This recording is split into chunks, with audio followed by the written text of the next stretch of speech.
JB music studio के गाने सुनने के लिए हमारे चैनल को सब्सक्राइब करें और बेल आइकन को दबाना ना भूलें।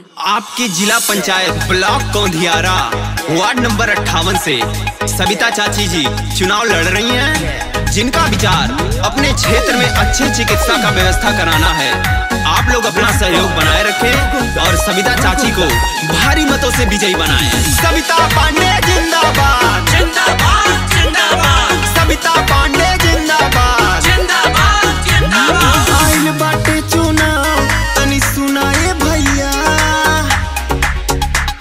तनी सुनाए भैया। आइल बाटे चुनाव तनी सुनाए भैया, सेवा करे नी सबके हम परिले पैया। केहू दूसरा के विजयी बनई हा जानी, केहू दूसरा के विजयी बनई हा जानी।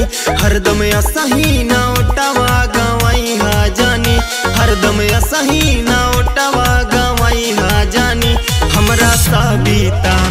हमरा सविता चाची के जितई हा तानी, हमरा सविता चाची के जितई हा तानी।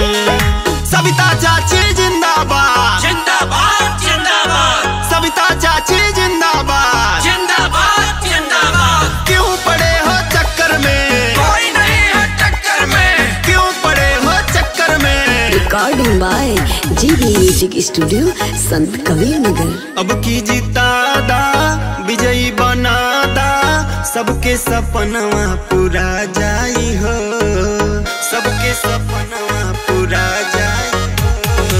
क्षेत्र के विकास होई, सबके विश्वास होई, खुशी के दिन फेरू आ जाई हो।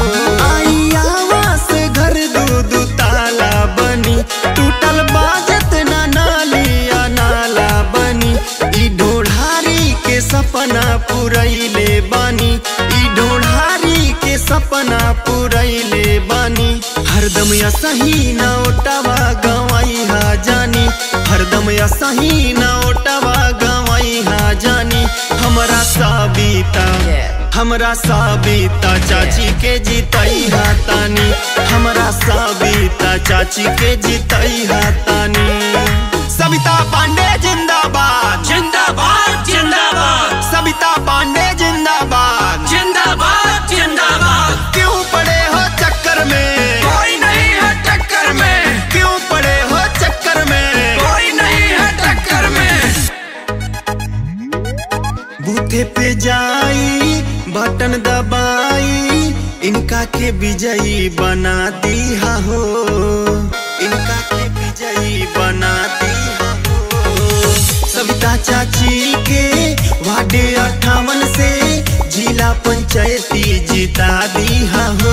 कैलस ना केहू हो जाई हो, हर घर पेंशन नरेगा आई हो। इता सब काला सपना सजैले बानी, इता सब काला सपना सजैले बानी। हरदम असही ना ओटावा गवाई हा जानी, हरदम असही ना ओटावा गवाई हा जानी। हमरा सविता काकी के जितई हा तानी, हमरा सविता चाची के जितई हा तानी। आइल बाटे चुनाव तनी सुनाए भैया, तनी सुनाए भैया।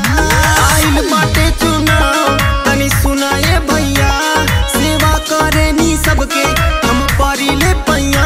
केहू दूसरा के विजयी बनई हा जानी, केहू दूसरा के विजयी बनई हा जानी।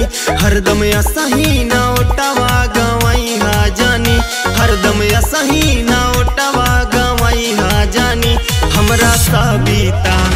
हमरा सविता चाची के जितई हा तानी, हमरा सविता चाची के जितई हा तानी।